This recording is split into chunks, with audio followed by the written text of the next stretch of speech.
de Brazzaville. Trash Ngolo pour la suite. Des canalisations bouchées, parfois inexistantes. Des ruelles et avenues faisant référence des étangs. Des habitations inondées, tel est le décor de certains quartiers de Brazzaville après la pluie qui s'est abattue il y a 2 jours. Le ministre de l'Assainissement urbain et de l'Entretien routier, accompagné de sa collègue des Affaires sociales, ont effectué une descente pour s'assurer du côté infernal que vivent les concitoyens après la tombée des pluies. On a fait le tour. C'était pour voir aussi un peu l'état de nos voiries après la pluie. C'est pas qu'on ne sait pas comment ça se comporte après la pluie, mais il était question pour nous aussi de sensibiliser les populations parce que il y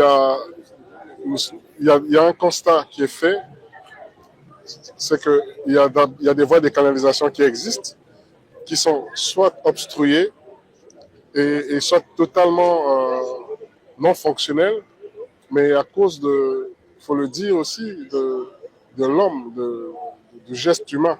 Cette descente dite d'inspection des membres du gouvernement vient comme pour rassurer les Congolais en vue des solutions durables et robustes. Le gouvernement, visiblement démissionnaire face à cette situation inquiétante, appelle la population à faire preuve de responsabilité.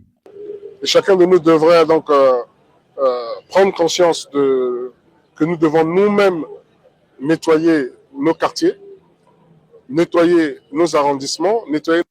La tâche pour le nouveau ministre de l'Assainissement urbain et de l'Entretien routier est plus qu'ardue car Brazzaville et Pointe-Noire, au-delà de la vétusté des voiries urbaines, sont couverts des immondices presque de partout. Et mesdames et messieurs, c'est ici que nous mettons un terme à cette grande édition du journal. Merci à vous de l'avoir suivi dans